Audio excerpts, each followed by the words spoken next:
Hello students, today we are going to see these three questions. First exercise question number 2, sub question number 1. A gas contained in a cylinder surrounded by a thick layer of insulating material is quickly compressed. Try to understand what is the meaning of the question. A gas contained in a cylinder, एक cylinder मध्ये gas भरलेला आहे. Surrounded by, की ज्या सिलेंडरला surrounding म्हणजे cover लावलेला आहे. Surrounded by a thick layer of insulating material.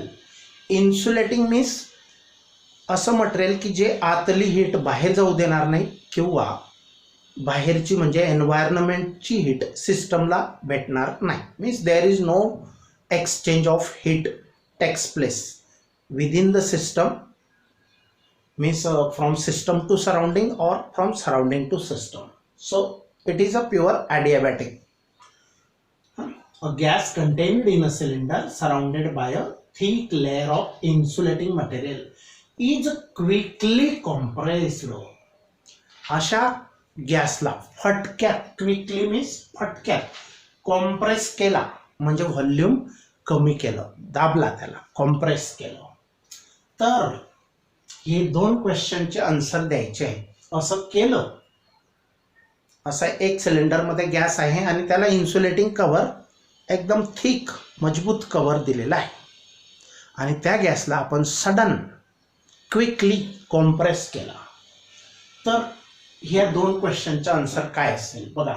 Has there been transfer of heat, त्या ठिकाणी हीट ट्रान्सफर होईल का from system to surrounding either or from surrounding to system. दुसरा क्वेश्चन आहे हॅज वर्क बीन डन, आणि work पण होईल का, तिथं वर्क डन होईल का. तर बघा या दोघं क्वेश्चनचे आन्सर. ही जी सिस्टम दिलेली आहे, the given system is a adiabatic. How and why? Because here insulating material tells us that it must be a adiabatic. So what is the answer? See, as the cylinder is surrounded by a layer of insulating material, as the means because the cylinder हे surrounded असल्यामुळे कोणाचं surrounding केलेलं आहे त्याला, layer of insulating material, and the process of compression is performed quickly. आणि ही जी compression करण्याची जी process आहे, volume फटक्यात कमी केलं, ती जी प्रोसेस आहे इज परफॉर्म्ड क्विकली म्हणजे फटक्यात. The process is an adiabatic. तर अशी जी प्रोसेस असते की जिथं हीट एक्सचेंजला वेळच मिळत नाही, हीट एक्सचेंज होत नाही, अशा प्रोसेसला आपण कोणती प्रोसेस म्हणतो? adiabatic. म्हणून ही given process is an adiabatic. पहिली गोष्ट. मग त्याच्यावरून इज अन adiabatic कॉम्प्रेशन, कारण adiabatic कॉम्प्रेशन आणि बलून टायर बर्स्ट होणे, दॅट इज adiabatic एक्सपान्शन. आता या ठिकाणी adiabatic कॉम्प्रेशन आहे. आपण मागच्या क्वेश्चनमध्ये adiabatic कॉम्प्रेशन आणि adiabatic एक्सपान्शन, adiabatic कॉम्प्रेशन असेल तर निगेटिव्ह वर्क डन आणि adiabatic एक्सपान्शन असेल तर पॉझिटिव्ह वर्क डन. तर आणि चेंज इन इंटरनल एनर्जी कशी असते? कॉम्प्रेशन असेल तर इंटरनल एनर्जी पॉझिटिव्ह असते आणि एक्सपान्शन असेल तर इंटरनल एनर्जी ही निगेटिव्ह असते. हे आपण पाहिलं होतं. तो क्वेश्चन आठवण करा. आता हे जे क्वेश्चनमध्ये सांगितलेलं आहे की हे कोणावर बेस्ड आहे, तर adiabatic कॉम्प्रेशन याला म्हणू शकतो आपण. First question, has there been a transfer of heat, heat transfer होण्याचा चान्स आहे का, शक्यता आहे का? तर no, there has not been any transfer of heat, heat transfer होण्याची शक्यता नाही. दुसरी गोष्ट, has work been done, yes work has been done. पण कोणाद्वारे कोणावर होईल? कारण इथं व्हॉल्यूम चेंज होत आहे. On the gas to compress it, कोणावर वर्क डन होणार आहे? ऑन द गॅस और ऑन द सिस्टम. तर वर्क डन होईल आणि ते ऑन द गॅस असेल. टू कॉम्प्रेस इट, त्याला कॉम्प्रेस करण्याचं कार्य होईल, वर्क डन होईल. Okay, simple question number 2 exercise already. Now next question, what is adiabatic ratio. Adiabatic ratio कोणाला म्हणतात?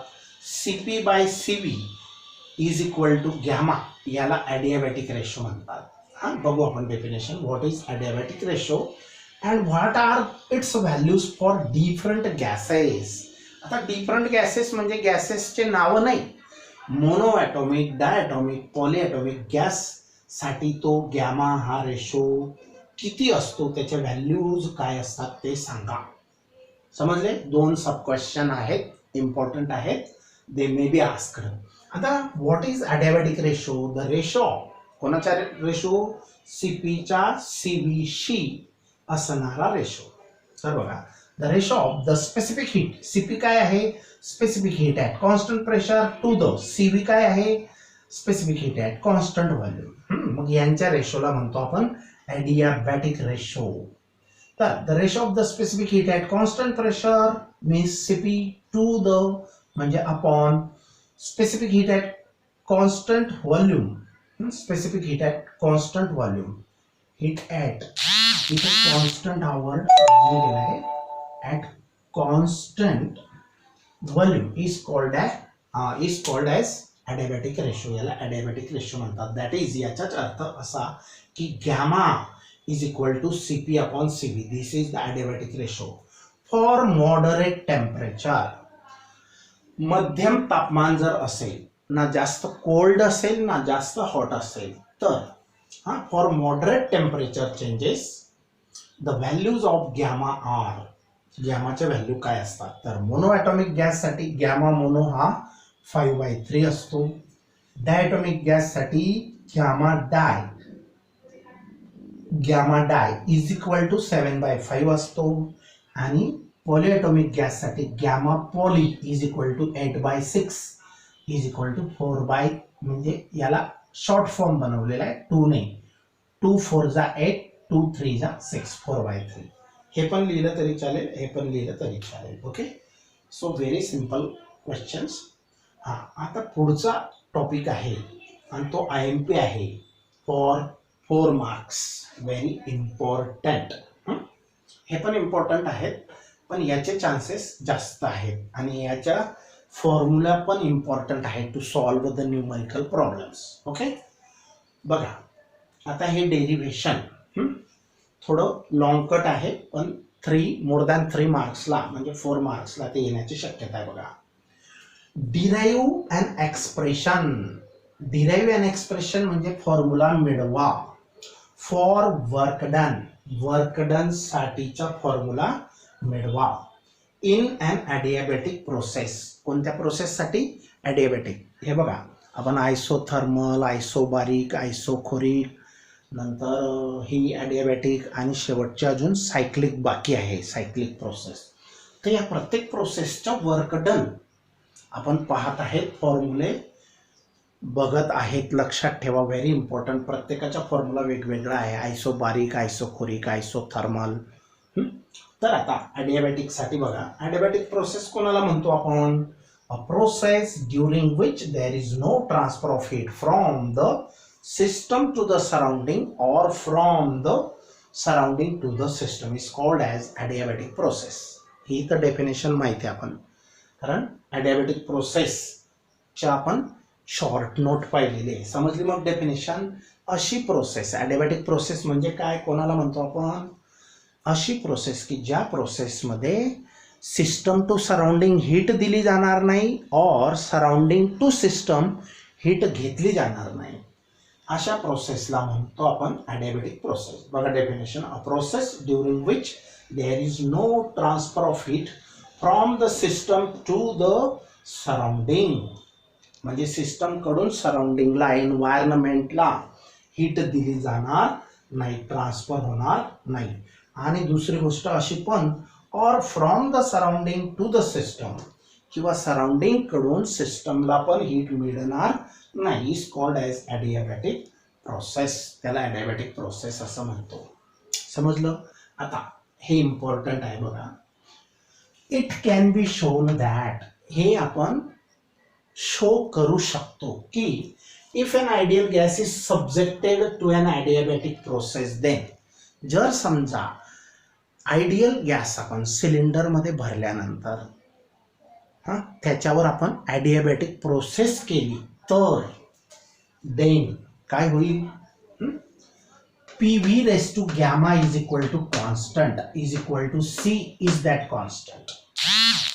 तर काय होईल, PV raised to gamma, हा गॅमा आहे बरं का, PV raised to gamma is equal to constant is equal to C, where gamma means Cp by Cv, ratio of Cp by Cv.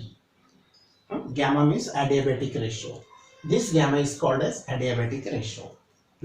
तर आयडियल गॅससाठी आपण हे शो करू शकतो की PV raise to gamma is equal to constant is equal to C is that constant. Say समजा C हा तो कॉन्स्टंट असेल, कॅपिटल C, वेअर गॅमा ची व्हॅल्यू काय आहे, Cp बाय Cv, आणि gamma is a adiabatic ratio, आणि हा गॅमा काय आहे, ॲडियाबॅटिक रेशो आहे. आता let P suffix I and P suffix F be the initial and final pressures, and V suffix I and V suffix F be the initial and final volumes of the gas taken through an adiabatic process. आता जेव्हा आपण adiabatic process त्या गॅसवर apply करत असतो त्यावेळेला, तर ज्या वेळेला आपण ॲडियाबॅटिक प्रोसेस अप्लाय करत असतो त्या गॅसवर, तर त्यावेळेला समजा इनिशियल प्रेशर PI असेल, फायनल प्रेशर PF असेल, इनिशियल व्हॉल्यूम VI असेल, फायनल व्हॉल्यूम VF असेल, मग व्हॉल्यूम चेंज होणार आहे. आता कॉम्प्रेशन केलं तर work done on the gas होणार आहे, एक्सपान्शन झालं तर work done by the system किंवा by the gas on the surrounding होणार आहे, म्हणजे वर्क डन होणार आहे. मग वर्क डनचा फॉर्म्युला जनरली काय असतो, PdV और डेल्टा V, हे आपल्याला माहीत आहे. हा कसा आला याच्यासाठी पण डेरिवेशन आपला अगोदर झालेलं आहे. तर वर्क डनचा फॉर्म्युला आहे integration of PdV and limits of integration are VI to VF. Limit म्हणजे हे PdV हे स्मॉल वर्क डन आहे, आणि इंटिग्रेशन म्हणजे अशा स्मॉल वर्क डनचं एकत्रीकरण, ॲडिशन, सम करायची. पण कुठून कुठपर्यंत, की जेव्हा व्हॉल्यूम VI होतं इनिशियली पासून तर VF व्हॉल्यूम होईपर्यंत. मग आता VI आणि VF हे दोघेही कसे असू शकतात, VI आधी कमी असेल व्हॉल्यूम, VF हे जास्त पण असेल, एक्सपान्शन होत असेल, किंवा कॉम्प्रेशन जर होत असेल गॅसचं तर VF कमी असेल, VI जास्त असेल. दोघे पॉसिबिलिटीज आहेत, पण आपल्याला वर्क डन करायचं आहे फ्रॉम VF टू VI. मग आता बघा, पण PV raise to gamma is equal to C हे माहिती आहे आपल्याला, PV raise to gamma is equal to C. मग ह्या इक्वेशन वरून P ची व्हॅल्यू हा V raise to gamma divide करा C ला, P ची व्हॅल्यू तयार करा आणि ती इथं पुट करणार आहेत आपण. तर P ची व्हॅल्यू ह्या इक्वेशन वरून हे किंवा हे, तर P ची व्हॅल्यू काय मिळेल, this implies that PV raise to gamma is equal to C, constant C. This fact implies that P has the value of C upon V raised to gamma. मग ही P ची value C upon V raised to gamma इथं put करा त्याच्या जागेवर. मग बघा P च्या जागेवर C upon V raised to gamma put केली. सिंपल आहे हा, लक्षात ठेवा. आणि dV जसाच्या तसा integration, limits as it is जशाच्या तसे. आता काय करायचं, C हा कॉन्स्टंट आहे, कॉन्स्टंटला इंटिग्रेशन साइनच्या बाहेर काढतात. Constant should be taken outside the integration sign, त्याचे इंटिग्रेशन निघणार नाही, तो तसाच राहील. ओके, हा C काय केला, बाहेर काढला. मग हा V रेस टू गॅमाला वरती आणलं तर काय होईल, त्याचा पॉवर आता सिंगल पॉझिटिव्ह गॅमा आहे तो वरती आणलं, या DVच्या लेवलला न्यूमरेटरला आणलं तर त्याचा पॉवर काय होईल, V raise to minus gamma DV जसाच्या तसा. समजलं हे काय केलं. आता इंटिग्रेशन याचा आपण सॉल्व करू शकतो. कसं सॉल्व करतात, हा फंक्शन आहे मेन फंक्शन, हे जे सब आणि हे सब फंक्शन आहे. तर मेन फंक्शनचा जो पॉवर असतो त्याच्यात एक ऍड करा आणि ऍड करून जो पॉवर बनेल तोच डिनॉमिनेटरला घ्या आणि हे लिमिट्स जसेच्या तसे ब्रॅकेटच्या बाहेर, लोअर असेल तर लोअरच, अप्पर असेल तर अप्पर लिमिट, दोघं लिमिट तसेच राहूया. समजलं का. मग हे हा सी जसाच्या तसा बघा आणि याचे integration V raise to minus गॅमाचं V raise to minus gamma into D V याचे इंटिग्रेशन कसं करतात, या पॉवरमध्ये whatever it may be, negative positive कसाही असो त्याच्यामध्ये नेहमी काय करतात, वनच ॲड करतात. मग याच्यामध्ये वन ॲड केला हा आणि जो पॉवर बनला तो पॉवर डिव्हाइडला घेतात, अपॉन घेतात. समजलं. मग हा सी जसाचा तसा ह्याचे इंटिग्रेशन केलं आपण हे आणि हे limit of integration, lower limit upper limit. समजलं हे. आता हे 11th पासून मी सांगत आलेलो आहे. तुम्ही मॅथ्समध्ये समजा तुमचं मॅथ्स नसेल पण इंटिग्रेशन असं सॉल्व करतात. याच्या पॉवरमध्ये काय करतात, एकाने वाढ करतात आणि जो पण पॉवर असेल तो पॉवर डिव्हाइडला घेतात आणि हे लिमिट त्या ब्रॅकेटच्या बाहेर असे लिहितात, लोअरचं लोअर अप्परचं अप्पर लिहितात. बरं समजलं. मग हे काय केलं आपण. आता पुढची स्टेप ह्याच्यानंतर बघा, हा मायनस गॅमा प्लस 1 आहे पण याला आपण 1 आधी लिहिला आणि मायनस गॅमा नंतर लिहिला, तर काय फरक पडणार आहे, 1 मायनस गॅमा असं लिहू शकतो आपण. 1 मायनस गॅमा हा सी च्या अपॉन तो 1 मायनस गॅमा असेल. बरोबर. C upon 1 minus gamma. मग हे न्यूमरेटरचं जे आहे व्ही, हां आता तिथं लिमिट पण अप्लाय करून द्या. आता इथं हे upper limit minus lower limit घेतात, upper limit minus lower limit. कसं सॉल्व करतात हे बघा. सी 1 मायनस गॅमा हा जो पार्ट आहे एवढा तो इथं आला, हा समजला की नाही. C upon 1 minus gamma. आता राहिलं काय, फक्त V raise to minus gamma plus 1 आणि ब्रॅकेटचे हे limits V I V F. आता हे लिमिट्स अप्लाय कसे करतात, तर इथं जे फंक्शन असतं त्याची व्हॅल्यू एकदा ही टाकायची मायनस त्याच फंक्शनची व्हॅल्यू ही टाकायची लोअर लिमिट आणि ब्रॅकेट कंप्लीट, म्हणजे तुम्ही लिमिट अप्लाय केले. समजलं. हे लिमिटचं हे काम असतं. मग हे आणि हे इथं आल्यानंतर आता राहिलं एवढा part V raise to minus gamma plus 1, तर या व्हीची व्हॅल्यू व्ही एफ टाका. एकदा अप्पर लिमिट टाकायची, व्ही ची व्हॅल्यू व्ही एफ टाका आणि minus gamma plus 1 as it is जसं तसा मायनस. हां आता लोअर लिमिट बघा. आता या व्ही ची व्हॅल्यू व्ही आय टाका मायनस गॅमा प्लस 1 आणि लिमिट अप्लाय झाले. आता इथपर्यंत आल्यानंतर बट सी काय असतो, P V raise to gamma असतो ॲडिएबॅटिक प्रोसेससाठी. तर फॉर इनिशियल कंडिशन और इनिशियल स्टेट और initial situation P I V I gamma raise to gamma, P I V I raise to gamma C may be equal to pi vi raised to gamma or pf vf raised to gamma.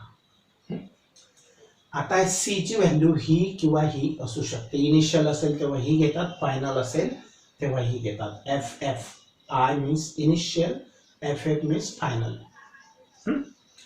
आता ही value काय करायची बघा. आपल्याला C जिथं आहे या C ने याला मल्टिप्लाय केलं, हा सी या ब्रॅकेटच्या दोन्ही टर्म्सला, दोघं टर्म्सला काय आहे तो मल्टिप्लाइड आहे. C into V F raise to minus gamma plus 1 minus C into V I minus gamma plus 1 raise to minus gamma plus 1. Okay. मग या सी ने ह्याला मल्टिप्लाय केलं तर हा फायनल असेल तर हा बघा फायनल असेल तिथं फायनल घ्यायचा सी ची व्हॅल्यू. ह्या सी ने याला मल्टिप्लाय केला, हा जसाच्या तसा, आणि सी ने याला मल्टिप्लाय केलं तर सी ची व्हॅल्यू कोणती घ्यायची, ही काही तर इथं फायनल असेल, हां ही फायनल असेल तर इथं फायनल घ्यायची P F V F raise to gamma, P F V F raise to gamma. हा सी याला मल्टिप्लाय झाला, मग राहिलं अपॉन काय आहे 1 मायनस गॅमा राहिलेलं आहे, ते शिल्लक आहे. हे समजलं का? सी ची व्हॅल्यू ही पुटअप केली आपण, ही सी, कारण सी हा या दोघं टर्म्सला मल्टिप्लाइड आहे, याला पण आणि याला पण. तो सी याला मल्टिप्लाय केला तर सी ची व्हॅल्यू हा फायनल आहे म्हणून ही घ्या P F V F raise to gamma. आणि हा जो होता आधीचा तो जसाच्या तसा, तसंच आता हा जसा आहे तसाच्या तसा, आणि सीने याला मल्टिप्लाय केलं तर सी ची व्हॅल्यू इनिशियल साठी काय घेतात, P I V I raise to ही व्हॅल्यू घ्यायची. आता बघा, आता अजून simple, V F raise to gamma आणि V F raise to minus gamma हे काय होतील, कॅन्सल होतील. माहिती की नाही पॉवर्स रूल्स ऑफ इंडायसेस. तर बघा V F raise to gamma into याची फोड कशी करू शकतो आपण, V F raise to minus gamma into हा 1 व्ही एफ रेस टू 1. आता गॅमा मायनस गॅमा काय होईल, 0, व्ही एफ रेस टू 0 आणि हा व्ही एफ रेस टू 1. मग any number has power 0 then answer is 1. 1 into V F raise to 1, 1 into V F raise to 1 काय असेल, तर फक्त व्ही एफ रेस टू 1 राहील. काय राहील, फक्त व्ही एफ रेस टू 1 राहील. ह्याचं आन्सर. आणि पी एफ जसाचा तसा, व्ही एफ रेस टू 1 म्हणजे फक्त व्ही एफ, तर हा पी एफ जसाच्या तसा इथं समजतंय ना, हा पी एफ जसाच्या तसा. आणि याचं कॅल्क्युलेशन केलं तुम्ही असं, समजतंय ना. तर V F raise to gamma हा V F raise to gamma dot याची फोड करा, व्ही एफ च्या पॉवर मायनस गॅमा पण आहे इंटू, कारण प्लस असेल तर इथे इंटू असतो, into V F raise to 1. Okay, मग याची व्हॅल्यू काय मिळेल, याची value V F raise to 0, gamma minus gamma 0. मग V F raise to 0 means 1 into हा V F raise to 1 means V F, तर व्ही एफ 1 जा व्ही एफ. तर या सर्वची व्हॅल्यू, एवढ्याची व्हॅल्यू काय मिळाली, व्ही एफ मिळाली, व्ही एफ. लक्षात ठेवा, समजली. याची व्हॅल्यू व्ही एफ, हा P F, P F V F.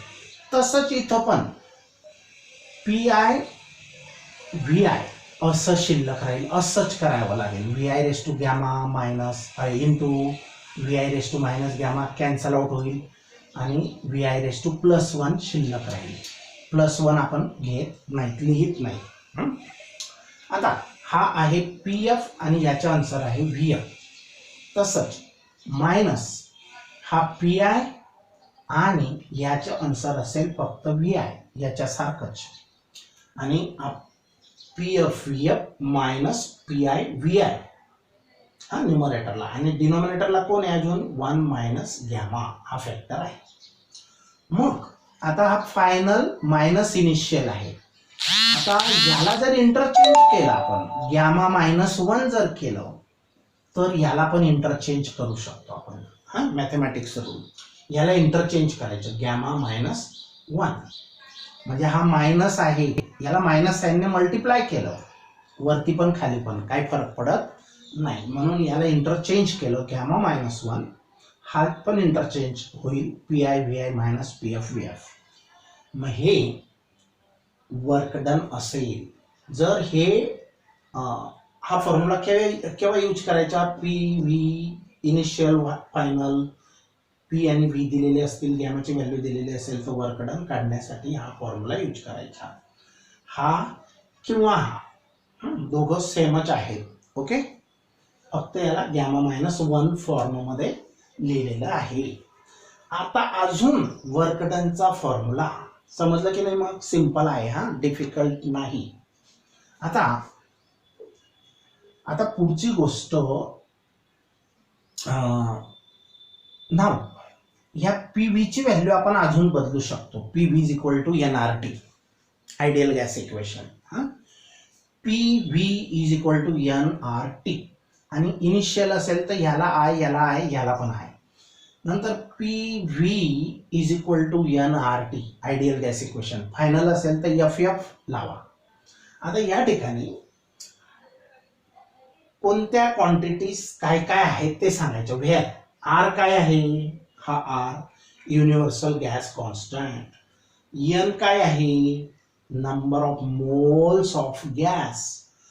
T I काय आहे, initial temperature of the gas. T F काय आहे, final temperature of the gas. मग ह्या व्हॅल्यू आपण पुटअप करूया इथं म्हणा किंवा इथं म्हणा. आता गॅमा मायनस वनचं फायनल आपण चेंज केलेलं आहे तेच यूज करू. Gamma minus one.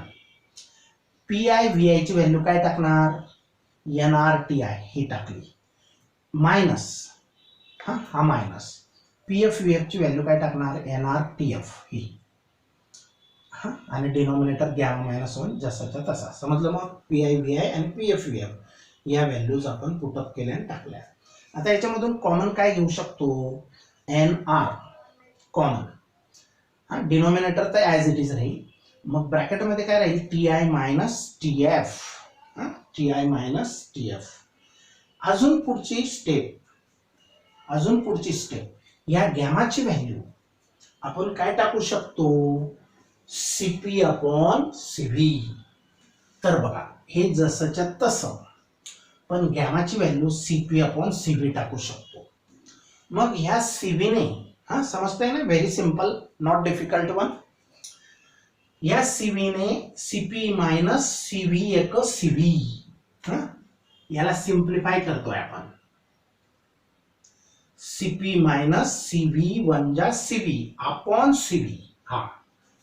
म्हणजे काय तयार होईल, डिनॉमिनेटर हा तर जसाच्या तसाच राहील, न्यूमरेटर नो चेंज. फक्त आता डिनॉमिनेटर मध्ये चेंज आहेत बघा. CP upon CV minus one याचा अर्थ CP minus CV upon CV. CP minus CV upon CV. पण पुढची गोष्ट, आता पुढची स्टेप, परंतु सीपी मायनस सीव्ही हा तर आर असतो. कुठं शिकलो, मेयर्स रिलेशन मध्ये. CP minus CV is equal to R. R म्हणजे युनिव्हर्सल गॅस कॉन्स्टंट.